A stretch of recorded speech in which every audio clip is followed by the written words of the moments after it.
Opportunity. So నా journey గురించి చెప్పే ముందు కొంచెం నేను ఒక స్టోరీతో స్టార్ట్ చేస్తాను. సో డెఫినెట్‌గా మీ అందరికీ చాలా కనెక్ట్ అవుతది. అండ్ డెఫినెట్‌గా మీకు యూజ్ అవుతది. సో మీ జర్నీలో డెఫినెట్‌గా యూజ్ అవుతది. అండ్ కొన్ని ఇంపార్టెంట్ థింగ్స్ నేను ఎదిగే క్రమంలో నేను ఫాలో అయిన కొన్ని ఇంపార్టెంట్ విషయాలు కూడా మీతో ఈరోజు నేను డిస్కషన్ చేయడానికి ట్రై చేస్తాను. So first of all welcome to the morning session. ప్రతి ఒక్కరి పేరున మార్నింగ్ సెషన్‌కి నేను వెల్కమ్ చెప్తున్నాను. సో నా పేరు రజనీకర్ అండ్ మాస్టర్‌ని. సో ఒక వెస్టేజ్‌కి రాకముందు 6.5 years ఐటీ సెక్టార్‌లో సాఫ్ట్‌వేర్ ఇంజినీర్‌గా పనిచేయడం జరిగిందండి. దాంతో పాటు కొన్ని రకాల బిజినెస్‌లు కూడా నేను చేశాను. సో అదంతా నా జర్నీలో మీకు ఆల్మోస్ట్ కవర్ అవుతుంది. సో స్టోరీ ఏంటంటే ఒక చిన్న మారుమూల ప్రాంతం, ఒక మారుమూల గ్రామం. సో ఆ గ్రామంలో ఉన్నటువంటి దంపతులు చాలా నిరుపేద కుటుంబం. రికార్డితేగానే డొక్కారినటువంటి పరిస్థితి ఆ కుటుంబంది. సో అక్కడ ఉండేటువంటి ఆ దంపతులకి పెళ్ళైన తర్వాత సుమారుగా వాళ్ళు మొక్కని దేవుడు లేదు, ఎక్కని గుడి మెట్లు లేవు సంతానం కొరకు. అలా తీవ్రంగా ప్రయత్నిస్తున్నటువంటి సమయంలో ఒక 10 సంవత్సరాల సుదీర్ఘ కాలం తర్వాత వాళ్ళకి ఒక అబ్బాయి జన్మించడం జరిగింది. సో అలా వాళ్ళు చాలా కష్టాలు పడతా ఉండేది. సో లిటరల్‌గా చెప్పాలి అని అంటే వాళ్ళు ఉండేటువంటి పరిస్థితి ఏంటంటే చాలా కష్టంతో కూడుకున్నటువంటి పరిస్థితి. నేను యావరేజ్ ఫ్యామిలీ కూడా కన్సిడర్ చేయలేము. సో అంత నిరుపేద కుటుంబం. సో అటువంటి పరిస్థితిలో మీకు కొన్ని ఇన్సిడెంట్స్ మీకు చెబితే అది ఎంత బాధాకరమైనటువంటి పరిస్థితి మీకు అర్థమవుతుంది. సో అంటే వర్షం బాగా పడినటువంటి సాక్రిఫైస్. సో అదంతా చేసి బిడ్డను ప్రయోజకుల్ని చేయాలనేటువంటి ధ్యేయంతో వాళ్ళు చేసినటువంటి కష్టం చాలా గొప్పది. అది ఒక 2-3 నిమిషాల్లో నేను ఎక్స్ప్లెయిన్ చేయాలంటే చేయలేను. బట్ అది ఎప్పటికీ కళ్ళ ముందు మెదులుతూ ఉంటుంది. సో అటువంటి పరిస్థితి నుంచి పెరిగినటువంటి బిడ్డ ఆయనకు కూడా ఒకటి ధ్యేయం. ఆ ధ్యేయం ఏంటంటే ఏ పని పట్టుకోకూడదు, పట్టుకుంటే మాత్రం దాంట్లో ది బెస్ట్ ప్రూవ్ చేయాలి. సో అది ఫస్ట్ బై డిఫాల్ట్ మెంటర్షిప్ ఆ తల్లిదండ్రుల నుంచి నేర్చుకున్నటువంటి ఒక గుణం కావచ్చు, వాళ్ళని చూస్తూ పెరిగినప్పుడు ఆటోమేటిక్ గా భగవంతుడు ఇచ్చినటువంటి ఆ కనెక్టివిటీ కావచ్చు, ఆ కనెక్షన్ కావచ్చు.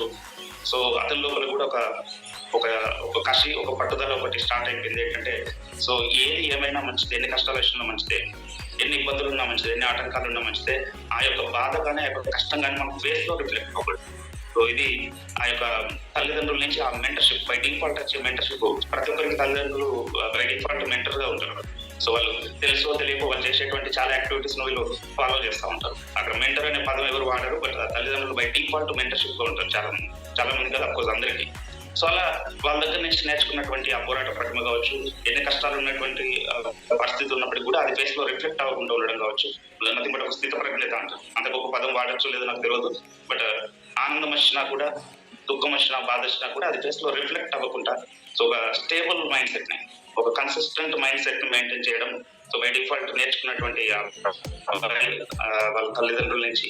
సో ఈయన కూడా మంచి ప్రయోజనం ఇవ్వాలి. సో వాళ్ళ అమ్మ నాన్న చేసిన సాక్రిఫైస్ కి రిటర్న్ గిఫ్ట్ వాళ్ళకి మంచి లైఫ్ స్టైల్ ఇవ్వాలి అనేటువంటి గొప్ప ఆలోచనతోటి వాళ్ళు చదివినటువంటి ప్రతి చదువులు 10th కావచ్చు, ఇంటర్ కావచ్చు, హైయర్ ఎడ్యుకేషన్ ఏదైనా కావచ్చు 90% అబోవ్ ప్రతి లెవెల్లో స్కోర్ చేసి రావడం అండ్ క్యాంపస్ ప్లేస్మెంట్ లో జాబ్ తీసుకోవడం. సో ఆ క్రమంలో ఫస్ట్ ప్లేస్మెంట్ బెంగళూరులో రావడం అండ్ అక్కడ ఒక 3.5 years జర్నీ ఐటీ సెక్టర్ లో బిర్లా సాఫ్ట్వేర్ అనే కంపెనీలో. సో ఇది చేస్తున్నటువంటి క్రమంలో అంతా సెట్ అయిపోయింది, కష్టాలన్నీ అధిగమించడం, ఇంకా బాగుంటుంది లైఫ్, ఇంకా జీవితం బాగుంటుంది అనేటువంటి ఒక దశకు చేరుకున్నటువంటి క్రమంలో భగవంతుడు గొప్ప క్రియేటర్. చాలా డిఫరెంట్ సిచ్యువేషన్స్ క్రియేట్ చేస్తూ ఉంటారు. మనం ఒకటి అనుకుంటాం, ఇంకొకటి అవుతుంది. సో అటువంటి క్రమంలో ఒక ఎక్స్పెక్ట్ చేయనటువంటి విషయం. సో జనరల్ గా అబ్బాయి అనుకున్నాడు చాలా బాగా చూసుకోవాలి తల్లిదండ్రులు అనేటువంటి పరిస్థితిలో ఒక బాధాకరమైన విషయం.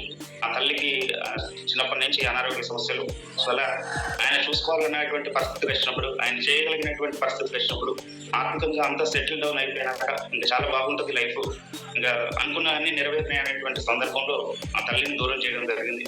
సో అటువంటి సిచ్యువేషన్స్ లో అబ్బాయి దగ్గర 2 ఆప్షన్స్. ఒకటి ఐటీ సెక్టార్ లో ఉంటే నేను వాళ్ళ ఫాదర్ కి దగ్గరగా ఉండలేడు, కంపల్సరీ ఏదో ఒక మెట్రోపాలిటన్ సిటీస్ లో ఉండాలి, లేదా ఇంకా ఏమైనా ఆన్ సైట్ ఆపర్చునిటీస్ అప్పటికే వస్తున్నాయి కాబట్టి ఇంకా దూరం వెళ్ళాల్సినటువంటి పరిస్థితి. సో కళ్ళ ముందు 2 ఆప్షన్స్ ఉన్నాయి. ఒకటి ఐటీ సెక్టర్ ని పట్టుకొని డబ్బునే చూడాలి, డబ్బు సంపాదించాలి అని అంటే ఎట్లాగూ మదర్ దూరం అయిపోయింది, అట్లీస్ట్ ఫాదర్ కైనా దగ్గర ఉండాలి అనేటువంటి ఆలోచన ఒకటి మైండ్ లో మెదులుతా ఉంది.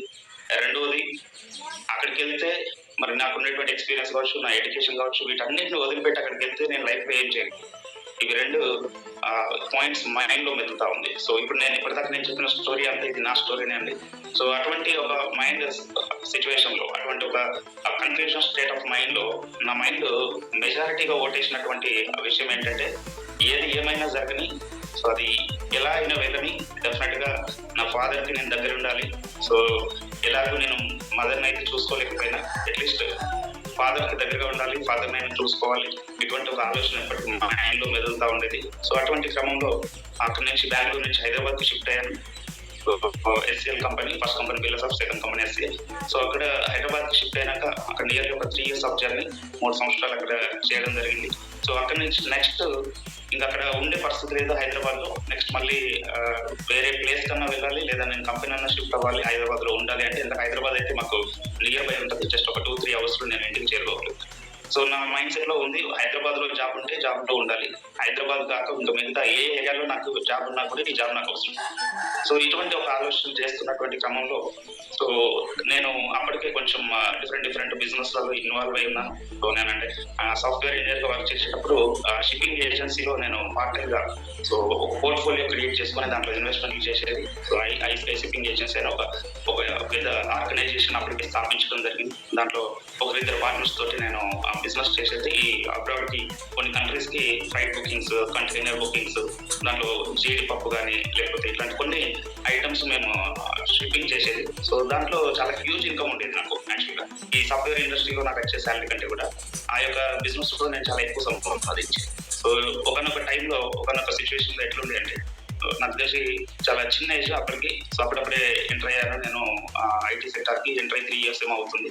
నియర్లీ నాకు తెలిసి ఒక 21-22 years, at age of 23 years around. So ఆ టైం లోపల అప్పటికే ఈ యొక్క షిప్పింగ్ ఏజెన్సీలో చాలా మంచి ఇన్కమ్స్ చూసేది. ఒక్కొక్క ఇన్వాయిస్ రేజ్ అయితే నాకు సుమారుగా 2 లక్షలు, 2.5 లక్షల రూపాయల ప్రాఫిట్ వచ్చింది. నేను చేసిన ఇన్వెస్ట్మెంట్ కాకుండా 2 lakhs, 2.5 lakhs ఇన్కమ్ నేను చూడగలను. 3 to 4 years పీరియడ్ లో ఒక బుకింగ్స్ అట్లా చేసి 3 to 4 months పీరియడ్ లో.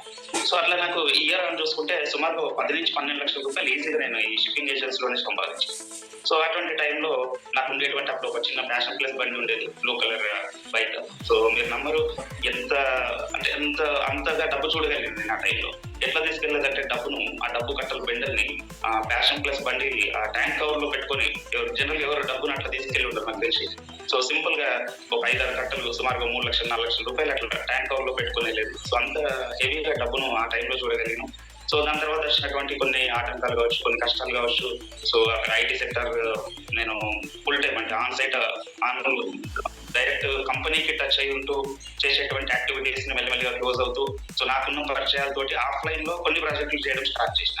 సో డైరెక్ట్ నేను కంపెనీకి ఎంప్లాయీగా, ఆన్ రోల్ ఎంప్లాయీగా కాకుండా నాకున్న క్లయింట్ తో నాకున్న కొన్ని పరిచయాలతోటి చిన్నగా ఒక సెటప్ పెట్టుకొని ఒక 4 to 5 members రిక్రూట్ చేసుకొని, సో ఒక ప్రాజెక్ట్ నేనే డైరెక్ట్ గా క్లయింట్ తో డీల్ చేసుకుంటూ చిన్నగా పని చేయడం స్టార్ట్ చేశాను. సో అలా ఆ పని చేస్తూ, ఎందుకంటే నాకు కొంచెం టైం సేవ్ అవ్వాలి, నేను ఆన్ రోల్ లో పోతే నేను ఫుల్ టైం అక్కడ చేయలేదు కాబట్టి.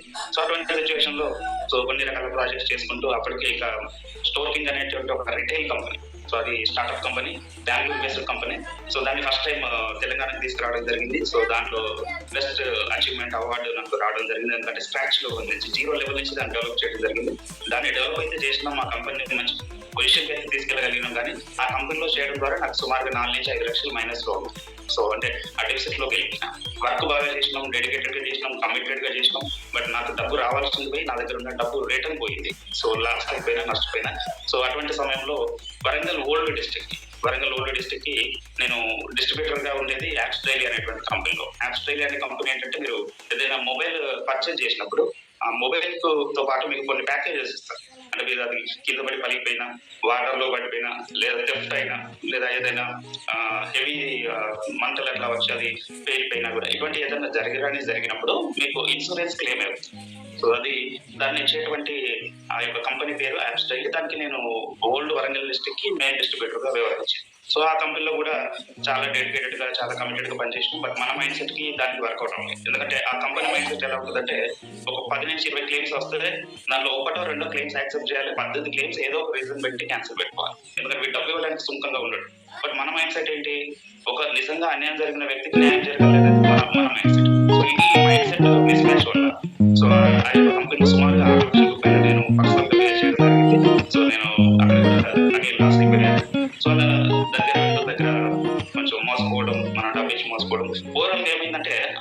వయసులో చాలా ఎక్కువగా డబ్బు చూడగలిగినటువంటి నాకు క్రమేణా వస్తా ఉంటే సంపాదించిన డబ్బంతా కోల్పోవడం జరిగింది. లాసెస్‌లో కోల్పోవడం జరిగింది. సో, అలా జరుగుతున్నటువంటి క్రమంలో ఒకానొక టైంలో అబ్రహం సార్ అండ్ మూర్తి గారు నాకు ఒకరోజు ఇంటికొచ్చారు. మాకు అంతకుముందు కొంచెం పరిచయం ఉంది మూర్తి సార్ తోటి. అబ్రహం సార్‌తో ఎక్కువ పరిచయం ఉంది. సో, వాళ్ళు మా ఇంటికొచ్చి ఈ బిజినెస్ ప్లాన్‌ని ప్రెజెంట్ చేశారు.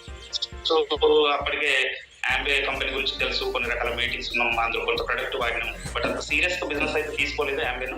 బట్ కొంత ఐడియా ఉంది. సో, ఎందుకంటే కొన్ని రకాల మీటింగ్స్ రెగ్యులర్‌గా అటెండ్ అయ్యేది. అక్కడ ఆ సబ్జెక్ట్ బాగుండడం వల్ల, నచ్చడం వల్ల మీటింగ్స్‌కి వెళ్ళేది. సో, అలా ఆ యొక్క కనెక్టివిటీ తోటి నాకు ఇది చాలా ఈజీగా అర్థమైంది. ఈ బిజినెస్ ప్లాన్ ఈజీగా అర్థమైంది. ఎందుకంటే ఆల్రెడీ నెట్వర్క్ మార్కెటింగ్ సంబంధించినటువంటి చాలా సమాచారం నాకు అప్పటికే మైండ్ లో ఉంది. మనం పెద్దగా ఇన్వాల్వ్ చేసింది లేదు. బట్ డెఫినెట్ గా ఆ యొక్క సబ్జెక్ట్ టచ్ ఉండడం వల్ల ఇది చాలా ఈజీగా నా మైండ్ లోకి ఎక్కింది. బట్ ఒకటే ఒక కండిషన్ తోటి మా మేడం వాళ్ళని ఇన్వైట్ చేయండి, వాళ్ళు వస్తున్నారు అని చెప్పినప్పుడు ఒకటే చెప్పింది, నువ్వు విను ఏమన్నా చెయ్యి కానీ ఐడి మాత్రం ఇవ్వద్దు, ఆధార్ కార్డు ఇవ్వద్దు, ఐడి తీసుకోవద్దు. ఇది కండిషన్ మా మేడం నుంచి. ఎందుకంటే చాలా లాసెస్ లోకి వెళ్ళిన వాళ్ళు చూస్తా ఉన్నారు లైఫ్ ను, ఎక్కడ ఉండేటోడు ఎక్కడికి వెళ్ళిపోయాడు. మీరు నంబరు లీటర్ గా ₹100 బండ్లో పెట్రోల్ కొట్టించాలంటే కూడా ఇబ్బందికరమైన పరిస్థితి దిగజారిపోయింది. సో కానీ ఒక రోజు ట్యాంక్ కవర్ లో డబ్బులు పెట్టుకున్న స్థాయి నుంచి బండ్లో ₹100 పెట్రోల్ కొట్టియాలంటే ఇబ్బంది నా పరిస్థితి. కనీసం ఇంట్లో కూరగాయలు తేవాలంటే ఇబ్బంది. ఏదైనా అనారోగ్య సమస్య వచ్చిందంటే వాళ్ళ దగ్గర అప్పు చేయాలి. 5,000 10,000 అప్పులు చేయాల్సిన పరిస్థితి వచ్చిన. సో ఇటువంటి సిచ్యువేషన్స్ లో అన్ని క్లోజ్ అయిపోయినాయి ఆల్మోస్ట్. నేను మేనేజ్ చేయాలి. సో అది చేస్తేనే నేను వెస్టేజ్ పైన దృష్టి పెట్టగలుగుతాను, లేకపోతే నేను చేయలేను. సో ఇటువంటి ఒక సిచ్యువేషన్ లో ఈఓ ఫైనాన్స్ అనే దాంట్లో ఆఫ్ రోల్ జాబ్ చేసేది. అలా చేస్తే నాకు ₹30,000 పర్ మంత్ వచ్చేది. ఇంకా స్టిల్ 13,000 మైనస్ లో ఉంటాయి. ₹30,000 నాకు రావడానికి కారణం ఒకటే అండి. సో అందరికి ₹30,000 రావు. అందులో చాలా మంది పేవర్స్ 12,000 15,000 లోపే ఉంటాయి. కానీ నాకు 30,000 ఎందుకు ఇచ్చేదంటే అందరూ 40 అకౌంట్స్ చేస్తే నేను 90 నుంచి 100 అకౌంట్స్ చేసాను.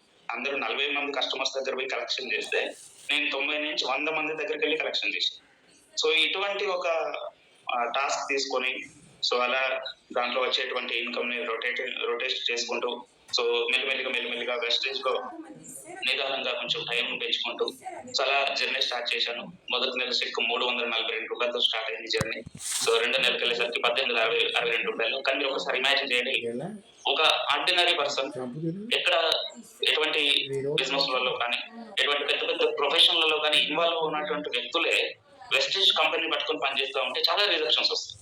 బేసికల్ గా మన ఇంట్లో నుంచి, మన ఫ్యామిలీ నుంచి, మన రిలేషన్ నుంచి, మన క్లోజ్ సర్కిల్ నుంచి మనకి ఎక్కువగా మనకు ఈ రిజెక్షన్స్ రావడం జరుగుతుంది. సో అంటే ఇంత ముందు ఏం చేయని వాడు లేదా చిన్న చిన్న పనులు చేసేవాడు వెస్టేజ్ చేస్తేనే ఇంత రిజెక్షన్స్ ఇచ్చినట్టు జస్ట్ ఇమాజిన్ నా పరిస్థితి అంటే ఒకసారి ఆలోచన చేయండి. అంత పెద్దగా డబ్బు సంపాదించిన వ్యక్తిగా, అంత చిన్న వయసులో డబ్బు సంపాదించిన వ్యక్తిగా, క్యాంపస్ ప్లేస్మెంట్ లో సాఫ్ట్వేర్ ఇంజనీర్ గా సెలెక్ట్ అయినటువంటి వ్యక్తిగా నన్ను ఏ విధంగా ఊహించుకుని ఉంటారు. నేను వచ్చి లాస్ట్ నేను వెస్టేజ్ చేస్తున్నటువంటి దానికంటే కూడా వాళ్ళ బాధాకరమైన విషయం ఏంటంటే వీడు ఈ కలెక్షన్లు చేయడం ఏంటి, వీడి లైఫ్ ఎక్కడికి వెళ్తుంది. సో ఇటువంటి ఒక ప్రెషర్ లో మా ఫాదర్ కావచ్చు, మా వైఫ్ కావచ్చు అండ్ వాళ్ళు ఉండి సో వాళ్ళ ప్రెషర్ ని నా మీద రిలీజ్ చేయడం. సో అంటే బేసికల్ గా వాళ్ళకు నచ్చలే, నేను చేసేటువంటి యాక్టివిటీస్ నచ్చలేదు. వీడు అందరూ ఎదుగుతా ఉంటే వీడింది ఒక రివర్స్ గేర్ లో వస్తున్నాడు, వీడి లైఫ్ ఎక్కడికి వెళ్తుంది. సో ఇలా మీరు జస్ట్ ఇమాజిన్ మీ చుట్టుపక్కల ఇంట్లో నుంచి, మీ ఊళ్ళో నుంచి అండ్ మీ క్లోజ్ సర్కిల్ నుంచి, రిలేషన్స్ నుంచి ఎంత క్రిటిసిజం ఉంటుంది, ఎంత కామెంట్స్ వచ్చి ఉంటాయి, ఎంత ఇబ్బంది ఉంటుంటది, నా మనసు పైన నా మైండ్ పైన ఎంత ప్రెషర్ ఉంటుంటది. Just imagine. ఈ రోజు చిన్న చిన్న వాటికే చాలా మంది చలించిపోతున్నారు, చాలా అదైపోతున్నారు, చాలా బాధపడిపోతున్నారు. సో అంత గొప్ప లెవెల్కి వెళ్ళి అంత గొప్పగా డబ్బు సంపాదించి ఆ డబ్బును చూసినటువంటి వ్యక్తిగా నేను ఈ స్థాయికి పడిపోవడం ద్వారా నా మీద ఎంత ప్రెషర్ ఉందో ఒకసారి జస్ట్ ఇమాజిన్ చేయండి. సో మై డియర్ ఫ్రెండ్స్, నేను ఎందుకు చెప్తున్న ఈ పాయింట్ అంటే at any point of time మనం ఎక్కడైనా ఉండొచ్చు, మనం ఎక్కడికైనా పడిపోవచ్చు. కానీ మనల్ని మనం నమ్ముకోగలిగితే సో డెఫినెట్ గా మళ్ళీ రీగెయిన్ అవ్వచ్చు, మళ్ళీ అద్భుతమైన స్థాయికి వెళ్ళచ్చు. బట్ అది నమ్మాల్సింది నువ్వే, నేను ఎవరు నమ్మరు. ఆ క్రిటికల్ సిచ్యువేషన్ లో ఆ యొక్క పాయింట్ ఆఫ్ టైం లో నువ్వు కంప్లీట్ గా డెత్ లోకి వెళ్ళిపోయినటువంటి టైంలో, కింద పడిపోయినటువంటి టైంలో ఒకనొక సిచ్యువేషన్స్ లో నీ ఫ్యామిలీ, నీ క్లోజ్ సర్కిల్ ఎవరు కూడా నీతో ఉండరు. బట్ వన్ థింగ్ మనం గుర్తుపెట్టుకోవాల్సిన పాయింట్ ఏంటంటే నిన్ను నువ్వు ఎంతగా నమ్ముతున్నావు అనేది మాత్రమే నేను కాపాడగలుగుతాను. వాళ్ళు క్రియేట్ చేసినటువంటి ఆ ప్రెషర్ కావచ్చు, బయట నుంచి వస్తున్నటువంటి కామెంట్స్ కావచ్చు, నువ్వు కనుక తలగితే నీ లైఫ్ అక్కడితో ఎండ్. వాడు చెప్పిందే నిజమైంది, వీడు వేస్ట్ గాడు, వీడు అక్కడి నుంచి ఇక్కడ పడిపోయాడు, వీడు ఏదో ఓవర్ యాక్షన్ చేశాడు, వీడు ఇక్కడితో కథం, వీడు లైఫ్ కొలాప్స్ అని ఏదైతే వాళ్ళు చెప్పారో వాళ్ళ మాటలు నువ్వు నమ్మి అక్కడ ఆగిపోతే అక్కడితో నీ లైఫ్ క్లోజ్. ఇది కాదు. నేను డెఫినెట్ గా మళ్ళీ నిలబడి చూపిస్తా. నన్ను అన్నవాడు ఎవడైతే కామెంట్ చేశాడో వాడితో హ్యాట్స్ ఆఫ్ చెప్పించుకుంటా. అరే నువ్వు కింద పడిపోయినప్పుడు నువ్వు ఇంకా అక్కడే ఉండిపోతావు, అక్కడే ఆగమైపోద్ది నీ లైఫ్ అనుకున్నా కానీ నువ్వు మళ్ళీ ఫైట్ చేసి తిరిగి నిలబడ్డావు చూడరా, హైలైట్ నీ జర్నీ అని ఎప్పుడైతే మనల్ని కామెంట్ చేసిన వాడు చెప్తాడో ఆ రోజు నీకు ఈ శాల్వలు, దండలు, ఈ యొక్క పూలు ఇవేమీ కాదండి. ఆ మాట ఒకటి చాలు మీకు మీ లైఫ్ లోపల. సో అది నిజమైన రికగ్నైజేషన్, అది నిజమైన హానరింగ్. సో అటువంటి హానరింగ్ మీ లైఫ్ లోపల జరగాలంటే మీరు మిమ్మల్ని మాత్రమే నమ్ముకోండి, మీ శక్తిని మాత్రమే నమ్ముకోండి. సో ఇప్పుడున్న కరెంట్ సిచ్యువేషన్ మీ ఫ్యూచర్ సిచ్యువేషన్ డిసైడ్ చేయదు. Mark my words. మీరున్న ఇప్పుడు ఏ పొజిషన్ లో ఉన్నారో నాకు తెలియదు, నాలాంటి సిచ్యువేషన్ లో ఎంతమంది ఉన్నారో నాకు తెలియదు. బట్ డెఫినెట్ గా చెప్తున్నాను, బిలీవ్ యువర్ సెల్ఫ్. మిమ్మల్ని మీరు నమ్ముకోండి. డెఫినెట్ గా చెప్తున్నా, మీ ప్రజెంట్ సిచ్యువేషన్ మీ ఫ్యూచర్ సిచ్యువేషన్ డిసైడ్ చేయదు. మీరు ఈ రోజు ఏదో చాలా డెఫిసిట్ లో ఉండొచ్చు, అలాగే చాలా అప్పులలో ఉండొచ్చు, లేదా ఇంకేదన్నా క్రిటికల్ సిచ్యువేషన్ లో ఉండొచ్చు. నేను ఇలానే ఉంటా, ఇక్కడే ఉండిపోతా అనేటువంటి ఆ యొక్క థాట్ ప్రాసెస్ మాత్రం దయచేసి చేయండి. సో ఎందుకంటే ప్రజెంట్ సిచ్యువేషన్ ఎప్పుడు ఫ్యూచర్ సిచ్యువేషన్ డిసైడ్ చేయదు. మీరు ది బెటర్ సిచ్యువేషన్ లో, ది బెటర్ పొజిషన్ లో 100% ఉంటారు. ఎందుకంటే భగవంతుడు ఏదైనా గొప్ప విషయం ముందు టెస్ట్ పెడతాడట. వీడు తట్టుకుంటాడా లేదా, వీడు అనుభవించాల్సిన అర్హత మీకు ఉందా లేదా అని చెప్పేసి ఆయన టెస్ట్ పెడతాడట. గొప్ప విజయం వచ్చే ముందు మిమ్మల్ని భూపతాలానికి కింద పడేస్తా ఉంటాడు. మీరు అది తట్టుకొని సో అంతే ఓపికతో, అదే కృతజ్ఞత భావంతో ఎప్పుడైతే నిలబడి ఉంటారో మీరు ఊహించిన దానికంటే అద్భుత విజయాన్ని మీకు ఆ భగవంతుడే ఇస్తాడు. సో ఇది నేను నమ్మినటువంటి సిద్ధాంతం. సో అలా 2 మంత్కి వచ్చేసరికి 1862 రూపాయలు, థర్డ్ మంత్కి వచ్చేసరికి ఫాస్ట్ ట్రాక్ బ్రాంచ్ డైరెక్టర్ గా అప్పుడు 10,000 పీవీ ఉండే. సో 7,800 పీవీతో అప్పుడు ఫాస్ట్ ట్రాక్ బ్రాంచ్ డైరెక్టర్ చేశాము. సో అప్పుడు మాకు ఈ డబుల్ పీవీలు ఇవన్నీ లేవు, అప్పుడు ఇంత ఆఫర్స్ లేవు, ఎన్ని స్టోర్స్ లేవు. లిటరల్గా చెప్పాలంటే నియర్లీ 40 కిలోమీటర్స్ ట్రావెల్ చేసేది నేను స్టార్టింగ్ లో ఒక ప్రొడక్ట్ తీసుకురావడం వరకు. సో 80 కిలోమీటర్స్ జర్నీ ఉండేది. సో ఈ రోజు హ్యాపీగా స్టోర్ అవైలబిలిటీ పెరిగింది, ప్రొడక్ట్ అవైలబిలిటీ పెరిగింది, అండ్ డబుల్ పీవీ కంపెనీ చాలా ఆఫర్స్ ఇస్తుంది, స్కీమ్స్ ఇస్తుంది. సో నెంబర్ ఆఫ్ థింగ్స్ ఉన్నాయి మిమ్మల్ని ప్రమోట్ చేయడానికి, మిమ్మల్ని ఎక్కువగా యాక్టివేట్ చేయడానికి. సో ఆ రోజులు ఇవన్నీ లేనప్పుడు మేము చాలా కష్టపడినాం. సో అదే ఫాస్ట్ ట్రాక్ బ్రాంచ్ డైరెక్టర్ లో నా చెక్ 28,000 రూపీస్ వచ్చింది. సో అలా జర్నీ స్టార్ట్ చేస్తున్నప్పుడు కరోనా స్టార్ట్ అయిపోయింది. కరోనాలో 4 months లాక్డౌన్ లో ఉన్నాం. సో బయటకు వెళ్ళడానికి లేదు, చేయడానికి లేదు, చెప్పడానికి లేదు. సో అటువంటి సిచ్యువేషన్స్ లో మినిమం క్వాలిఫికేషన్స్ మెయింటైన్ అవుతా వచ్చేది. సో అంత ఎంతో కొంత అమౌంట్ పడతా ఉండేది, 5,000, 6,000, 7,000. సో అలా కరోనా రిలీజ్ కాగానే మళ్ళీ again back to the field, మళ్ళీ కష్టతో పని చేసినాం. మళ్ళీ అగైన్ సెకండ్ లాక్డౌన్ వచ్చింది.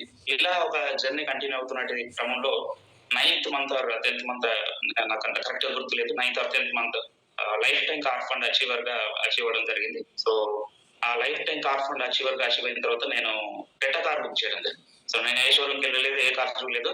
బై డిఫాల్ట్ నాకు ఒక కార్ ఏం తీసుకుంటాం అంటే బై డిఫాల్ట్ మైండ్ లో అట్లా ఉండిపోయింది క్రెటా కార్ అనేది. నేను షోరూమ్కి వెళ్ళలేదు, డైరెక్ట్ వాళ్ళ ఫోన్ చేస్తే స్కానర్ పంపారు, బుకింగ్ అమౌంట్ పంపించి. సో అది అయిపోయినాక, బుకింగ్ అయిపోయినాక సెకండ్ లాక్డౌన్ వచ్చింది యాక్చువల్గా. సో నేను మర్చిపోయిన అసలు కార్ బుక్ చేసిన విషయం. సో అప్పుడప్పుడు కొంచెం రిలీజ్ అవుతా ఉంది. గ్రేట్ లీడర్ రంజిత్ సార్ అప్పుడే ఆడి కార్ రిలీజ్ చేశారు. నేను వైజాగ్ వెళ్ళాను సార్ కార్ ఇనాగ్రేషన్ కి. వెళ్ళొచ్చిన 3-4 days కే ముందే షోరూమ్ వాళ్ళు కాల్ చేశారు, సార్ మీరు బుక్ చేసిన కార్ వచ్చింది. నేను ఒకసారి షాక్ అయ్యాను, నేను ఎప్పుడు బుక్ చేసిన కార్, ఎందుకంటే నేను బుక్ చేసి 6 months అవుతాను. దాని గురించి మర్చిపోయాను యాక్చువల్గా, నాకు ఆ మైండ్ లో ఆ థాట్ ప్రాసెస్ లో లేను నేను. సో ఫోన్ చేసేసరికి హ్యాపీగా ఫీల్ అయినాను. సో నాకు డ్రైవింగ్ రాదు, నేను ఎప్పుడు 4-wheeler డ్రైవింగ్ చేయలేదు. అబ్రహం సార్, మూర్తి సార్, హరికృష్ణ సార్, సో వీళ్ళందరం వెళ్ళాము. మేము వెళ్ళి ఆ కార్ ఇనాగ్రేషన్ చేసుకున్నప్పుడు అందరినీ గ్యాదరింగ్ చేయడానికి లేదు, ఎందుకంటే రెస్ట్రిక్షన్స్ ఉన్నాయి. ఈవినింగ్ 5 లోపే మీరు ఇంట్లోకి వెళ్ళిపోవాలి, ఇట్లా కొన్ని రెస్ట్రిక్షన్స్ ఉన్నాయి. కరోనా టైంలో ఎవరిని నేను పిలవలేకపోయాను, ఎవరు రాలేదు. సో 4-5 members అప్లయన్స్ అందరితో పాటు నేను వెళ్ళాను. ఆ కార్ తీసుకొని అబ్రహం సార్ డ్రైవింగ్ చేసుకుని తీసుకొచ్చి ఇంటి ముందు పెట్టాను. సో ఇంటి ముందు కార్ ఉంది, నాకు కార్ డ్రైవింగ్ రాదు, ఏం చేయాలి? సో ఒకటే డిసైడ్ అయినా, డెఫినెట్ గా కారు నేను తీయాల్సిందే. సో ప్రతిసారి నాకు అవసరమైన ప్రతిసారి నేను అబ్రహం సార్ని పిలవలేను, అట్లనే నేను అక్కడికున్న పొజిషన్ కి డ్రైవర్ ని పెట్టుకోలేను. సో డిసైడెడ్, కార్ తీయాలని డిసైడ్ అయిన తర్వాత ఇమీడియట్లీ నెక్స్ట్ డే తీసుకొచ్చి నైట్ పెట్టారు. నెక్స్ట్ డే ఎవరు లేరు, కార్ తీసాను, కార్ ఎక్కాను, తీశాను. సో నిదానంగా వెళ్తా ఉన్నాను. కొద్దిగా ఒక 40 minutes చాలా ఇబ్బంది అనిపించింది, ఆ సైడ్స్ అవి ఇబ్బంది అనిపించింది. సో జస్ట్ ఆ 30 minutes తర్వాత నేను చాలా ఫ్రీ అయిపోయాను. అలా జస్ట్ లైక్ దట్ ఒక 100 kilometers 2-3 హోమ్ మీటింగ్ చేసుకొని ఇది నేను కార్ నేర్చుకున్న విధానం. టు బి ఫ్రాంక్, మీరు నమ్మచ్చు నమ్మకపోవచ్చు. సో ఇది జరిగిన విషయం. అంటే నేను లిటరల్లీ అది నాకు తప్పనిసరిగా నేను చేయాల్సిన పని కాబట్టి నేను కార్ నేర్చుకున్న విధానం ఇది. నాకు ఎవరు పక్కకు నేర్పించలేదు, నాకు అంత ముందు తోలిన అనుభవం లేదు. సో అంటే ఒక మనిషి డిసైడెడ్ ఇది తప్పనిసరి అని ఫిక్స్ అవుతే డెఫినెట్ గా అది ఏదైనా వచ్చి తీరుతుందండి. అది నేనైతే కార్ డ్రైవింగ్ విషయంలో నాకు జరిగిన విషయం ఇది. సో అలా కార్ జర్నీ స్టార్ట్ అయింది. కార్ జర్నీ స్టార్ట్ అయినాక మళ్ళీ ఒక పెను తుఫాన్ వచ్చేసింది. అప్పుడు టైర్ షేక్ నాకు 1 lakh రూపీ ఉండే, 99,500 రూపీస్ ఉండే. సో కార్ తీసుకొచ్చి ఇంటి ముందు పెట్టాం. Next month so 3 లైన్లకు 3 line collapse. ఒక డైమండ్ డైరెక్టర్ లెవెల్ నుంచి అంచెలుగా. సో నెక్స్ట్ మంత్ స్టార్ పడిపోయాను, స్టార్ నుంచి గోల్డ్కి వచ్చాను, గోల్డ్ నుంచి సిల్వర్కి వచ్చాను, సిల్వర్ నుంచి బ్రాంజ్కి వచ్చాను, చెక్ 4 వేలు. అదే కార్ ఈఎంఐ పే చేయాలి, నా మెయింటెనెన్స్, నేను తిరుగుతాను ఖర్చులు. సో నాకు వచ్చే పే ఒకటి 4000. సో అటువంటి ఒక ఘోరమైన సిచ్యువేషన్కి పడిపోయాను. అగైన్ డిసైడెడ్, ఎందుకంటే మన కొత్త కాదు, ఇటువంటి కష్టాలు బాధలు కొత్త కాదు. నేను అగైన్ డిసైడ్ అయ్యాను, నో ప్రాబ్లం. సో మళ్ళీ గెట్ బ్యాక్ అవ్వాలి, నా దగ్గర వేరే ఆప్షన్ లేదు, నేను ఎక్కడికి వెళ్ళి పని చేయలేదు. ఎందుకంటే డైరెక్ట్ సెల్లింగ్ లో పూర్తి అవగాహన వచ్చినప్పటికే డైరెక్ట్ సెల్లింగ్ బ్యూటీ ఏంటో అర్థమైంది. సో డెఫినెట్ గా ఒకటే అనుకున్నా, భగవంతుడు నాకు సిచ్యువేషన్ క్రియేట్ చేశాడు అంటే ఇంకా మోర్ దాన్ ఏదో, నేను ఊహించిన దానికంటే ఏదో గొప్ప విషయం నాకు రాబోతుంది. దట్ ఇస్ వాట్, అది ఒక్కటే నా మైండ్ లో ఉంది. So again ground work start చేశాము. సో అప్పుడు ఉన్న సిచ్యువేషన్ కి అప్పుడు ఏపీలో ఉండేవారు. సో జాయిన్ చేసినాక ఎక్కువ రోజులు నాతో ట్రావెల్ చేయలేకపోయారు, తన వృత్తిరీత్యా అప్పటికైనా ప్రైవేట్ జాబ్ లో ఉన్నారు. చాలా ఒంటరి పోరాటం. సో కనీసం కొన్ని మాట్లాడుకోవడమే మంచిది, నో ప్రాబ్లం. సో అటువంటి సిచ్యువేషన్స్ లో డిసైడెడ్, కనీసం మనం ఉన్నామా, చేస్తున్నామా, పోయామా అనే ఫోన్ కాల్స్ కూడా రాలేనటువంటి పరిస్థితి, నో ప్రాబ్లం. సో మనమే డిసైడ్ అయ్యాం, ఇది మన బిజినెస్, డెఫినెట్ గా మనమే చేయాలి అనేటువంటి ఒక దృఢ సంకల్పంతో. సో ఆ రోజు మళ్ళీ గ్రౌండ్ వర్క్ స్టార్ట్ చేసినాం. మళ్ళీ 5% గా వన్ ప్లాన్స్, హోమ్ మీటింగ్స్ ఒక కసితో చేశామండి పని. సో ఎంత కసితో చేశామంటే ఒక్కరోజు 15 నుంచి 20 మీటింగ్స్ చేసేది. అసలు భోజనం తిన్నామా తినలేదా ఈ ఆలోచనే ఉండకపోయేది. పొద్దున ఎర్లీ మార్నింగ్ 4కి ఇంట్లో నుంచి బయటకు వెళ్తే నైట్ ఇంటికి వచ్చేసరికి మళ్ళీ 12:30 అయ్యేది. మీరు నంబరు, ఒకటే ఇంట్లో ఉంటున్నాం కానీ మా ఫాదర్ నా ఫేస్ చూడడానికి 3 నెలలు పట్టింది, 3 months పట్టింది. ఒకటే ఇంట్లో మేము ఉండేది. నేను మార్నింగ్ లేవు ముందుకు వెళ్ళిపోతే నైట్ వాళ్ళు పడుకున్నాక అలా ఎదురెదురుగా మేము ఫేస్ చూసుకోవడానికి.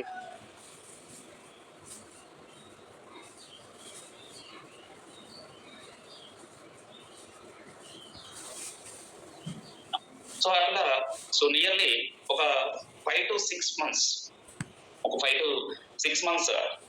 జర్నీ అంతా మళ్ళీ మంచి కష్టంతో పోరాటంతో స్టార్ట్ చేసిన తర్వాత మెల్లగా మళ్ళీ రీగైన్ అవ్వడం స్టార్ట్ అయింది. సిల్వర్ లో 1,000 రూపీలు, గోల్డ్కి వచ్చాము, స్టార్కి వెళ్ళాము, స్టార్ లో 2,000 రూపీలు, డైమండ్కి వెళ్ళాము. సో అలా మళ్ళీ రీగైన్ అవ్వడం స్టార్ట్ అయిపోయింది, మంచి ఇన్కమ్ స్టార్ట్ అయిపోయింది. సో అలా జర్నీ స్టార్ట్ చేస్తూ సో ఈ రోజు మీకు తెలిసిందే, last month payout 2,20,000 plus. And team లోపల ఒక నియర్లీ 12 కార్స్ రిలీజ్ అయినాయి. 1 lakh ప్లస్ ఇన్కమ్ ఎర్నర్స్ ఇద్దరిని క్రియేట్ చేయగలిగినాం టీం లోపల. అండ్ చాలా మంది 50,000 ప్లస్ ఇన్కమ్ ఎర్నర్స్ ఉన్నారు. అండ్ చాలా మంది 10,000, 20,000, 30,000 సంపాదించే వాళ్ళని క్రియేట్ చేయగలిగినాం. సో భగవంతుని దయ, వెస్టేజ్ మేనేజ్మెంట్ కృప. సో ఈ అందరి ఒక సపోర్ట్ తో ఈ రోజు అద్భుతంగా చాలా మందిని ఇన్స్పైర్ చేయగలుగుతున్నాం. చాలా అద్భుతంగా అనిపిస్తుంది, ఎందుకంటే నేను ఎప్పుడు ఫీల్ అవుతా ఉంటాను, ఇది ఒక దైవ కార్యం అనిపిస్తుంది నాకైతే. లోక కళ్యాణార్థం పుట్టినటువంటి వ్యక్తులు అని మాట్లాడుతూ ఉంటారు. అంత పెద్ద పదం మనం వాడుతున్నాం తెలియదు, బట్ స్టిల్ నేను బిలీవ్ చేస్తా, as a wastage distributor it's a responsibility job. చాలా రెస్పాన్సిబిలిటీ ఉన్నటువంటి ఆ ఫీల్డ్ లో మనం ఉన్నాం. ఎందుకంటే మీరు లాస్ట్ 6 months లో ఒకసారి చూస్తే చాలా ప్లేసెస్ లో, ఎస్పెషల్ నేను తెలంగాణ శ్రీ చైతన్య స్కూల్లో పనిచేసేటువంటి లెక్చరర్స్ ఒకరిద్దరు, అండ్ బయట కొన్ని రకాల ఫీల్డ్ లో చేసేటువంటి ఒకరిద్దరు, ఎంత దారుణమైన పరిస్థితి అంటే వాళ్ళ లైఫ్ లీడ్ చేయలేక అప్పులలో కూరుకుపోయి అది బయటకు వెళ్ళలేనటువంటి పరిస్థితిలో వాళ్ళకి ధైర్యం ఇచ్చేవాళ్ళు లేక, సపోర్ట్ ఇచ్చేవాళ్ళు లేక, చిన్నపిల్లలు, చాలా చిన్నపిల్లలు, 8 సంవత్సరాలు 9 సంవత్సరాలు ఉంటారు అనుకుంటా, చిన్నపిల్లలు పాపం నిర్దాక్షిణంగా వాళ్ళని చంపేసి వీళ్ళు సూసైడ్ చేసుకున్న సంఘటనలు నేను లాస్ట్ 6 months లో ఒక 4 to 5 ఇన్సిడెంట్స్ చూస్తున్నాను. సో ఆ పర్సన్స్ దగ్గరికి, ఆ వ్యక్తుల దగ్గరికి నిజంగా మనలాంటి వెస్టర్న్ డిస్ట్రిబ్యూటర్ ఒక్కడు ఎవరైనా పోయి ఉంటే అక్కడ ఆ కుటుంబం మిగిలి ఉండేదనే ఒక బాధ అయితే నా లోపల. సో డెఫినెట్ గా చెప్తున్నా, అంటే చూడండి, ఒక వెస్టర్న్ డిస్ట్రిబ్యూటర్ వెళ్తే అటువంటి కష్టాలు ఉన్న ఫ్యామిలీ దగ్గరికి, కష్టాలు ఉన్న వ్యక్తి దగ్గరికి మీరు నేను ఎవరో ఒక వెస్టేజ్ కుటుంబ సభ్యుడు వెళ్తే వాళ్ళ కష్టాల నుంచి బయటకు వస్తారు. డెఫినెట్ గా నాకు ఒక మంచి సోర్స్ దొరికింది, నాకు ఒక మంచి సపోర్ట్ దొరికింది అని చెప్పి ఇవాళ చాలా మంది సూసైడ్స్ బారిన పడుకుంటా, ఎటువంటి వేరే ఆలోచన లేకుండా నిలబడ్డటువంటి కుటుంబాలు కొన్ని వేల కుటుంబాలు ఉన్నాయి. సో ఇంతకంటే గొప్ప వృత్తి ఏముంటది ఈ ప్రపంచం లోపల. మీరు వెళ్తే కొన్ని కుటుంబాలు బాగుపడుతున్నాయి, చనిపోవాలనే ఆలోచన వచ్చిన వాళ్ళు చనిపోకుండా నిలబడుతున్నాడు. సో వాళ్ళు అనుకున్నటువంటి కళలన్నీ నెరవేరుతాయి అనేటువంటి ఒక మంచి దృఢ సంకల్పాన్ని, ఒక మంచి గొప్ప నమ్మకాన్ని వాళ్ళ లోపల సృష్టించేస్తున్నాం. సో దయచేసి నేను మేము మొత్తం ఇట్లా భుజస్కంధాలపై వేసి మొత్తం మేమే నిలబెడతాం లేపుతామని నేను అనట్లేదు. బట్ మీరు వెళ్తే ఆ ఒక సంకల్పం, ఆ ఒక విశ్వాసం మనం జనాల్లో కల్పించగలుగుతాం. That is very important. So nothing but ఒక యాక్టివేటర్ గా, ఒక ఉత్ప్రేరకంగా మనం పనిచేయగలుగుతున్నాం ఈ సొసైటీలో. చాలా మంది అనారోగ్య సమస్యలతో బాధపడుతున్నారు, ఆ బాధను భరించలేక తను చాలించాలనేటువంటి ఆలోచనకు వస్తున్నాడు. అటువంటి వ్యక్తులు ఎంతో మందిని వాళ్ళ బాధ నుంచి ఉపశమనం చేయగలుగుతారు. సో అంత గొప్ప రెస్పాన్సిబిలిటీ ఉన్నటువంటి వృత్తి మనకి. సార్, ఒక ఉపాధ్యాయుడు కరెక్ట్ గా పని చేయకపోతే, బాధ్యత తీసుకోకపోతే ఒక తరం నాశనం అయిపోతుంది. ఒక శకం నాశనం అయిపోతుంది. ఎందుకంటే భావితరాన్ని నిర్మించేటువంటి బాధ్యత ఒక ఉపాధ్యాయుని పైనే ఉంది. ఆ ఉపాధ్యాయుడు బాధ్యతాయుతంగా ప్రవర్తించకపోతే ఆ క్లాస్ లో ఉన్న 45 మెంబర్స్ ఆ స్కూల్లో చదువుతున్న సుమారుగా 3 నుంచి 400 మంది భవిష్యత్తు ఆగమైపోతుంది. తద్వారా ఒక తరం నాశనం అయిపోతుంది. సో అలా ఈచ్ అండ్ ఎవరీ ప్రొఫెషన్ లో మీరు ఏ ప్రైవేట్ జాబ్ లో ఏ కంపెనీలో ఉండొచ్చు, మీరు ప్రాపర్ గా పని చేయకపోతే ఆ కంపెనీ నాశనం అవుతుంది. కొంతమంది జీవితాలు నాశనం అవుతాయి. బట్ ఒక వెస్టేజ్ డిస్ట్రిబ్యూటర్ గా ఈ రోజు ఒక ఉన్నతమైనటువంటి బాధ్యతాయుతమైనటువంటి పదవిలో ఉన్నటువంటి మనము, బాధ్యతాయుతమైన వృత్తిలో ఉన్నటువంటి మనము మన బాధ్యతను మర్చి ప్రవర్తిస్తే, మన కనుక రోజు ఫీల్డ్కి వెళ్ళి ఒక 4-5 మన కనుక కలవకపోతే, నిజంగా చెప్తున్నా ఈ దేశం సర్వనాశనం అవడంలో నీ పాత్ర కంపల్సరీ ఉంది. ఈ దేశం అత్యున్నత స్థాయికి ఎదగకపోవడంలో నీ కారణం 100%.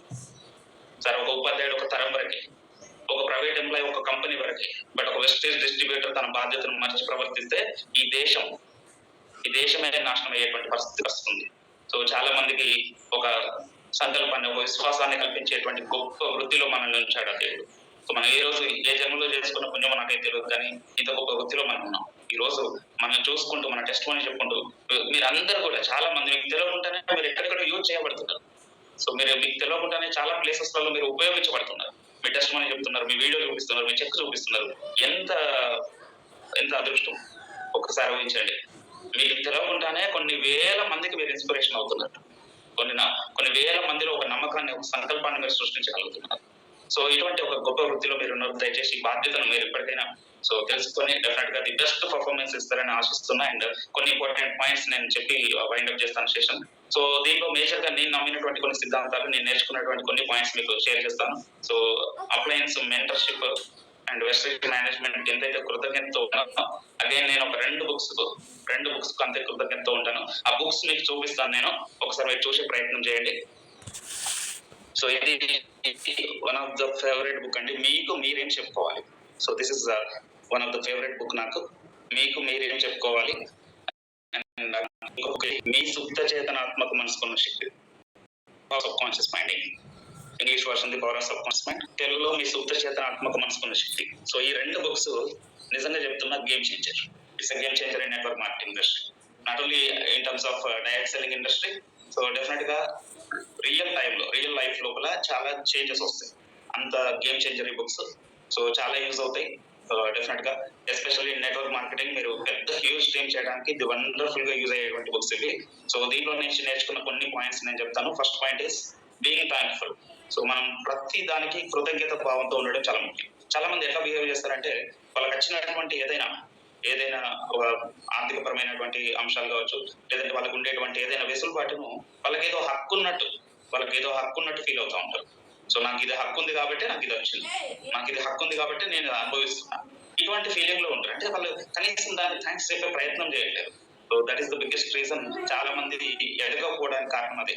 సో ఎప్పుడు పెట్టుకోండి, ఈ యొక్క యూనివర్స్, ఈ యొక్క విశ్వంలో మీరు పొందే ప్రతి దానికి మీరు ఎప్పుడైతే కృతజ్ఞత భావం కలిగి ఉంటారో డెఫినెట్ గా మీరు అంచెలుగా పైకి ఎదుగుతారు. సో నేను చెప్పింది కాదు సార్, మీకు మీరేం చెప్పుకోవాలి, సీక్రెట్ రహస్యం అనే బుక్ లో రాసింది. And majority of the success people, top 100 success people లో చూస్తే మీకున్న ఒక కామన్ అండ్ జెన్యూన్ పాయింట్ వాళ్ళ దగ్గర నుంచి తీసుకుంటే ఈ బీయింగ్ థ్యాంక్ఫుల్ అనేది ఒక one of the common thing successful people నుంచి నేర్చుకునేటువంటి అంశం.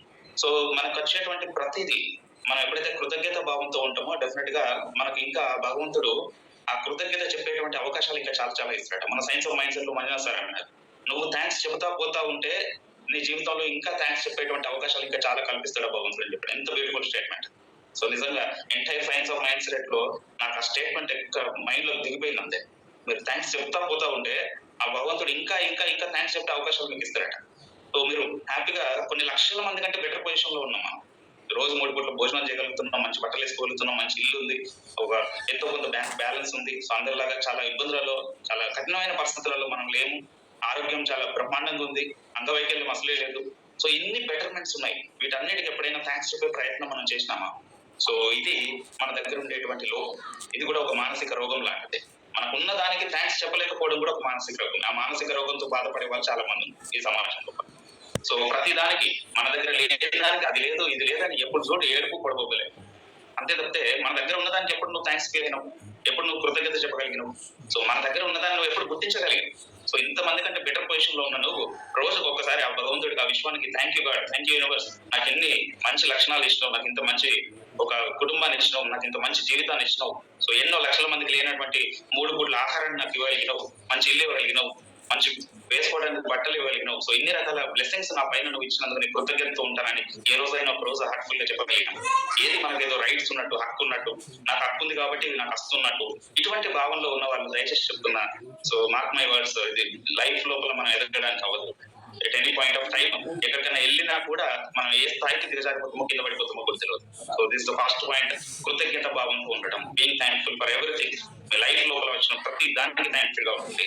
సో అది నిజంగా ఫీల్ అవుతే మీకు నిజంగా తెలుస్తుంది సార్, డిఫరెన్స్ చాలా క్లియర్ గా అర్థమవుతుంది. ఎందుకంటే అది ఫాలో చేస్తున్నాం కాబట్టి మాకు దాంట్లో బ్యూటీ అర్థమైపోతాం. ఎంత బ్యూటిఫుల్ స్టేట్మెంట్ అంటే సార్, ఆ ఒక్క స్టేట్మెంట్ అర్థమైతే ఈ యొక్క దేశంలో పోలీస్ స్టేషన్ అవసరం లేదు, గొడవలు జరగవు, ఎటువంటి సమస్యలు ఉత్పన్నమవు. ఆ ఒక్క స్టేట్మెంట్ అర్థమవుతాయి. అంత పెద్ద డెప్త్ ఉంది ఆ స్టేట్మెంట్. నువ్వు థ్యాంక్స్ చెప్తా వెళ్ళు, నీకు వచ్చిన దానికి, నీకు ఉన్నదానికి థ్యాంక్స్ చెప్తా వెళ్ళు, ఆ భగవంతుడు ఇంకా ఇంకా థ్యాంక్స్ చెప్పే అవకాశాలు ఇస్తాడు. Excellent statement, entire life change అయ్యేటువంటి స్టేట్మెంట్, గేమ్ చేంజర్ డెఫినెట్ గా. సో అది మీరు హార్ట్ఫుల్ గా ఫీల్ అయితే కానీ ఆ స్టేట్మెంట్ అందులో ఉన్న డెప్త్ మీకు అర్థం. So first thing is being thankful, కృతజ్ఞత భావంతో ఉండడం. అండ్ సెకండ్ థింగ్, మీరు ఒకటే గుర్తుపెట్టుకోండి, సో మీరు ఏదైతే మీ దగ్గరికి రావాలని ఆశిస్తున్నారో దాన్ని మీరు ప్రేమించడం మొదలు పెట్టాలి. ఎగ్జాంపుల్, మీ శత్రువు ఎవరో ఉన్నారు, మీ ఎనిమి ఉన్నారు, వాడు డెవలప్ అయ్యాడు. వాడి గురించి ఏం చెప్తాం మనం? వాడు వేస్ట్ కాడు, వాడు ఏదేదో ఫ్రాడ్ చేశాడు, ఇంకేదో చేశాడు, అందుకనే మనకి సక్సెస్ వచ్చిందని చెప్పారు. డెఫినెట్ గా రాసి పెట్టుకొని మీ దగ్గరికి సక్సెస్ రాదు. ఈవెన్ మీ ఎనిమి అయినా కూడా, మీ శత్రువు అయినా కూడా వాడు సక్సెస్ అయితే హార్ట్ఫుల్ గా మీరు ఎప్పుడైతే విష్ చేయగలుగుతారో, మనస్ఫూర్తిగా మీరు ఎప్పుడైతే వానికి ఆ విషెస్ చెప్పగలుగుతారో అప్పుడు మాత్రమే మీ దగ్గరికి సక్సెస్ వస్తుంది. మీరు ఒకసారి ఇమాజిన్ చేయండి, మిమ్మల్ని నేను విమర్శిస్తున్నా, మిమ్మల్ని నేను వ్యతిరేకిస్తున్నా, మిమ్మల్ని నేను తిడుతున్నా, మీరు నా దగ్గరికి వస్తారా? మిమ్మల్ని తిట్టేటువంటి వ్యక్తుల దగ్గరికి మీరు వెళ్ళరు. మరి మీరు తిట్టేటువంటి సక్సెస్ మీ దగ్గరికి ఎట్లా వస్తుంది? మీరు తిట్టేటువంటి డబ్బు మీ దగ్గరికి ఎట్లా వస్తుంది? మీరు ఎక్కడికి వెళ్తారంటే, మిమ్మల్ని మనస్ఫూర్తిగా విష్ చేసే వాళ్ళ దగ్గరికి మీరు వెళ్తారు, మనస్ఫూర్తిగా ప్రేమించే వాళ్ళ దగ్గరికి మీరు వెళ్తారు, మిమ్మల్ని అభిమానించే వాళ్ళ దగ్గరికి మీరు వెళ్తారు, మిమ్మల్ని తిట్టే వాళ్ళ దగ్గరికి, మిమ్మల్ని విమర్శించే వాళ్ళ దగ్గరికి, మిమ్మల్ని చూస్తేనే మూడీగా ఉండే వాళ్ళ దగ్గరికి మీరు వెళ్ళడానికి ఇష్టపడరు. ఈయన సేమ్ సక్సెస్ అయినా డబ్బు అయినా అంతే. కానీ మన దగ్గర ప్రాబ్లం ఏంటంటే, ఇది కూడా ఒక మానసిక వైకల్యమే. వారు ఎవరైనా అప్లైన్, ఎవరో దూరం కూడా అవసరం లేదు, అప్లైన్ సక్సెస్ అయితే కూడా ఓర్చుకోలేని గుణాలు ఉన్నాయి చాలా మంది దగ్గర. ఎంత రకరకాల వర్డ్స్ వింటున్నా నేనైతే చాలా ఘోరం అనిపిస్తుంది, బాధ అనిపిస్తుంది. అరే వీళ్ళు ఇంత మానసిక వైకల్యంతో ఉండలేదు, వీళ్ళు భగవంతుడు వీళ్ళ మానసిక వైకల్యాన్ని తగ్గించు, వీళ్ళకి సద్బుద్ధి ప్రసాదించు అని మొక్కుకోవాల్సి వస్తుంది. ఒకసారి అప్లైన్ సక్సెస్ అయితే కూడా కనీసం హార్ట్ఫుల్ విషయం చెప్పేటువంటి పరిస్థితి లేదు. ఇంత మానసిక వైకల్యంతో ఉన్నాక ఇంకెక్కడ వస్తుంది సార్ సక్సెస్ మనకు? అంటే అన్లెస్ మీరు లవ్ చేయండి, మీరు ప్రేమించండి, మీ దగ్గరికి ఏది రాదు. ఎనిమి సక్సెస్ అయినా కూడా మనం విష్ చేయండి, హార్ట్ఫుల్ విష్ చేయండి. వాడు నా శత్రువే కానీ వాడు అద్భుతంగా గెలిచాడు, అద్భుతంగా పోరాడాడు, వాడు పోరాటానికి సక్సెస్ దాసోహం అయింది, excellent, one hard work, super అని చెప్పి హార్ట్ఫుల్ గా విష్ చేయండి, మీకు కూడా అదే సక్సెస్ వస్తుంది. సెకండ్ పాయింట్, మీరు ఏదైతే మీ దగ్గరికి రావాలనుకుంటారో దాన్ని ద్వేషించకండి, ప్రేమించండి. సో ఎప్పుడైతే మీరు హార్ట్ఫుల్ గా ప్రేమించడం, విష్ చేయడం స్టార్ట్ చేస్తారో ఆ యూనివర్స్ మీకు అదే విషయాన్ని కనెక్ట్ చేయడం స్టార్ట్ చేస్తారు. ఫస్ట్ ఈస్ బీయింగ్ థ్యాంక్ఫుల్, కృతజ్ఞతతో ఉండడం. సెకండ్ ఈస్ హార్ట్ఫుల్ గా విష్ చేయడం, మనస్ఫూర్తిగా విష్ చేయడం. ఎప్పుడు కూడా దయచేసి నెగిటివ్ వేలో వెళ్ళకండి. So in a positive way heartful గా విష్ చేయడం నేర్చుకోండి. డెఫినెట్ గా మీరు ఊహించరు అంత గొప్ప సక్సెస్ మీకు వస్తుంది. ఇది సెకండ్ పాయింట్. థర్డ్ పాయింట్, మీతో మీరు ఏం చెప్పుకోవాలి. ఇప్పుడే బుక్ చూపించాను నేను. చాలా మంది దగ్గర ఉన్న ప్రాబ్లం ఏంటంటే, సో వారి యొక్క అంచనా శక్తిని తక్కువగా అంచనా వేస్తూ ఉంటారు, వారి యొక్క శక్తి సామర్థ్యాన్ని తక్కువ అంచనా వేస్తూ ఉంటారు. ఇప్పుడున్న ప్రజెంట్ సిచ్యువేషన్ బట్టి ఫ్యూచర్ డిసైడ్ చేస్తూ ఉంటారు. ఇప్పుడు నేను ఎగ్జాంపుల్ 20,000 పే అవుట్ దగ్గర నెక్స్ట్ డిసెంబర్ కల్లా 5 lakhs పెట్టుకో, 3 lakhs పెట్టుకొని అప్లై చేస్తాను. బట్ ఈయన ఏమనుకుంటాడు, ఇప్పుడు నాకు వచ్చేదే 20,000, డిసెంబర్ కి 5 lakhs ఎట్లా అవుతుంది, 3 lakhs ఎట్లా అవుతుంది, ఇదంతా కాని ముచ్చట. అంటే వాళ్ళకున్న ఆ మెంటల్ చైన్ ను బ్రేక్ చేయలేకపోతున్నారు. సో ఆ యొక్క సర్కిల్ లోపలనే ఆలోచించగలుగుతున్నారు. ఆ యొక్క మెంటల్ చైన్ ఎప్పుడైతే బ్రేక్ చేయగలుగుతారో మీరు బియాండ్ ద ఎక్స్పెక్టేషన్స్ వెళ్ళచ్చు. సో మీకు సబ్ కాన్షియస్ మైండ్ పవర్ గురించి చాలా మంది సైన్స్ ఆఫ్ మైండ్ సెట్ వచ్చారు. సో ఆ బుక్ ఇక్కడ మీకు చూపించాను, సుప్త చేతనాత్మక మనసుకున్న శక్తి. ఆ బుక్ ఒకసారి చదవండి. ఎన్ని మిరాకిల్స్ అంటే రియల్ టైమ్ లో జరిగిన మిరాకిల్స్ ఉన్నాయి కదా. సో రియల్ టైమ్ లో జరిగిన మిరాకిల్స్. సో ఎంత గొప్ప శక్తి ఉంది మన లోపల అంటే చాలా అద్భుతమైన శక్తి ఉంది. బట్ దాన్ని ఏం చేస్తున్నామంటే, మీకు ఉండేటువంటి పరిమితమైన ఆలోచనతో ఆ చైన్ వేసి కట్టేసి లాగుతుంటారు మీరు ముందుకెళ్ళకుండా. ఆ చైన్ బ్రేక్ చేయాలి. మీరు ఆ చైన్ బ్రేక్ చేసి మీకున్న పవర్ ని మీరు తెలుసుకోగలిగితే చాలు. మీ లోపల ఉండేటువంటి ఆ సబ్ కాన్షియస్ మైండ్ పవర్ ని మీరు తెలుసుకోగలిగితే చాలు, మీరు బియాండ్ ద ఎక్స్పెక్టేషన్స్ మీరు అచీవ్మెంట్స్ చేయొచ్చు. సో ఆ చైన్ ను బ్రేక్ చేయడం ఇంపార్టెంట్. మిమ్మల్ని మీరు తక్కువ అంచనా వేసుకోవడం, మీతో మీరు ఒక రోజు లోపల మీతో మీరు ఒకసారి జాగ్రత్తగా ఒక రోజు మీరు ట్రై చేయండి. అట్లీస్ట్ ఒక 1 అవర్ ట్రై చేయండి. ఈ యొక్క టెక్నిక్ మీకు అర్థమైపోతుంది.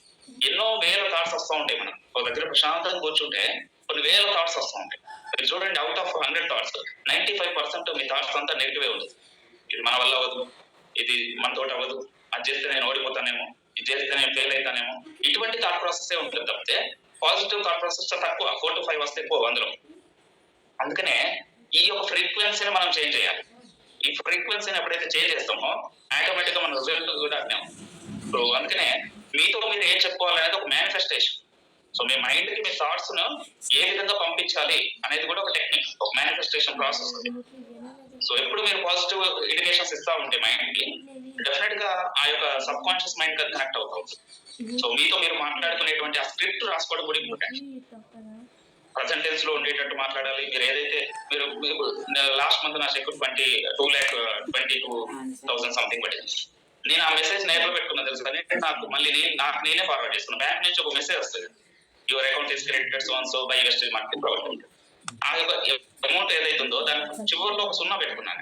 2,22,443 రూపాయలు నా లక్ష్యం. ఆ 3 పక్కకు సున్నా పెట్టుకుని ఆ మెసేజ్ నాకు నేనే ఫార్వర్డ్ చేస్తున్నాను. మా బ్యాలెన్స్ నుంచి నాకు పెట్టుకున్నాను. రోజుకు ఒక 10 నుంచి 20 సార్లు ఆ మెసేజ్ చూస్తున్నాను. ఏమని ఉంటుంది ఆ message? Your account is credited inner అని చెప్పి 22,04,430 రూపాయలు అని ఉంటుంది. ఎందుకంటే పక్కకు సున్నా పెట్టినా కాబట్టి. అదే నేను రోజుకు ఒక 10 నుంచి 20 సార్లు చూస్తున్నా. ఇప్పుడు నా మైండ్ లోపల ఏం ఫీడ్ అవుతుంది? నా చెక్ 2,22,000 అని ఫీడ్ అవ్వట్లేదు, 22,04,430 రూపాయలు అని ఫీడ్ అవుతుంది. So that is what manifestation. So ఆ విధంగా మీతో మీరు మాట్లాడుకునేటువంటి ఆ యొక్క డైలీ రొటీన్ స్క్రిప్ట్ ను మీరు ఎప్పుడైతే మీరు ఫామ్ చేసుకోగలుగుతారో ఆటోమేటిక్ గా మీ లోపల మంచి పాజిటివ్ వైబ్రేషన్స్ క్రియేట్ అవుతాయి. So that is the third step. First being thankful, కృతజ్ఞత ఉండడం. సెకండ్, మీరు ఏదైతే మీ దగ్గర రావాలనుకుంటారో దాన్ని లవ్ చేయడం, అభిమానించడం, ప్రేమించుకోవడం. థర్డ్ వన్ ఇస్ ఆ డైలీ రొటీన్ స్క్రిప్ట్ ను మనం ప్రిపేర్ చేసుకోవడం. మీరు పదే పదే పదే పదే ఏదైతే అనుకుంటారో అది మీ సబ్ కాన్షియస్ మైండ్ లో ఫీడ్ అవ్వాలంటే this one of the technique. పదే పదే అఫర్మేషన్స్ అంటాం. ఆ అఫర్మేషన్స్ మీకు రియలిస్టిక్ ఉండాలి. నాకు ఆ మెసేజ్ రియలిస్టిక్ అనిపిస్తుంది. నా బ్యాంక్ నుంచి వచ్చిన మెసేజ్ నాకు ఈవెన్ నైట్ పడుకున్నప్పుడు కూడా ఆ మెసేజ్ వచ్చినట్టు, ఆ మెసేజ్ నేను ఓపెన్ చేసినట్టు, నా అకౌంట్ లో 22 లక్షల రూపాయలు వెస్టేజ్ మార్కెటింగ్ ప్రైవేట్ లిమిటెడ్ నుంచి పడ్డట్టు అది ఫీల్ అవ్వగలుగుతుందండి. సో అటువంటి ఒక ఆ యొక్క మేనిఫెస్టేషన్ మనం ఎప్పుడైతే చేయగలుగుతామో డెఫినెట్ గా అవుతుంది. And visualisation. సో ఇలా మంచి మంచి టెక్నిక్స్ ఉన్నాయి. మీరు దయచేసి నా పర్సనల్ రిక్వెస్ట్, మీ శుద్ధ చేతనాత్మక మనసుకునే శక్తి అనే బుక్ ను మీరు తీసుకొని చదువుతారని ఆశిస్తున్నా. దాంట్లో చాలా real time experience, sub conscious mind power ని యూజ్ చేసి ఎన్ని అద్భుతాలు సృష్టించారో అన్ని అద్భుతాలు ఉన్నాయి నా లోపల. సో ఇది నేను ఈ రోజు మీతో షేర్ చేయాలనుకున్నటువంటి విషయాలండి. సో మీరందరూ ఉన్నత స్థానంలో ఉండాలని మనస్ఫూర్తిగా కోరుకుంటూ, సో డెఫినెట్ గా మరొక అవకాశం వచ్చినప్పుడు మళ్ళీ ఇంకా ఇన్ డీటెయిల్ గా ఇన్ డెప్త్ గా సో ఇటువంటి ఎన్నో విషయాలు మీతో షేర్ చేస్తానని మనస్ఫూర్తిగా కోరుకుంటూ, సో ఈ గొప్ప అవకాశం ఇచ్చినటువంటి లక్ష్మీనాయక్ సార్కి అండ్ ఎంటైర్ టీమ్ కి నేను హార్ట్ఫుల్ గా కృతజ్ఞతలు తెలుపుతున్నాను. So all the best for విఎంసీఎం sir. So మీరందరూ ఉన్నత స్థానంలో ఉండాలని మనస్ఫూర్తిగా కోరుకుంటూ thank you very much sir. Back to thank you sir. Thank you sir. అసలు సెషన్ అనేది అది ఎలా ఉందని చెప్పేసి చెప్పడానికి కూడా మాటలు రావడం లేదు. వాయిస్ లెస్ చెప్పొచ్చు. Wonderful sir. ఒక్కొక్క పాయింట్ ఒక్కొక్క బుల్లెట్ చెప్పొచ్చండి. ఎవరికి అర్థమవుతుందో, ఎవరైతే కరెక్ట్ గా రిసీవ్ చేసుకోగలుగుతారో వాళ్ళు ఖచ్చితంగా మీరు ఏదైతే ఫైనల్ గా చెప్పారో ఆల్ ది బెస్ట్ ఫర్ విఎంసీఎం అని చెప్పేసి 100% విఎంసీఎం కావడానికి ఎటువంటి సబ్జెక్ట్ అయితే అవసరం, ఈ రోజు ఆ సబ్జెక్ట్ అనేది 100% అనేది మీ దగ్గర నుంచి మేము దొరికింది అని చెప్పేసి ఇష్టపడతామని చెప్పడానికి. ఇటువంటి చెప్పి మనస్ఫూర్తిగా సార్. నిజంగా సార్ ఏదైతే మీరు అకౌంట్ లో 22 lakhs అనేది డ్రీమ్ పెట్టుకున్నారు,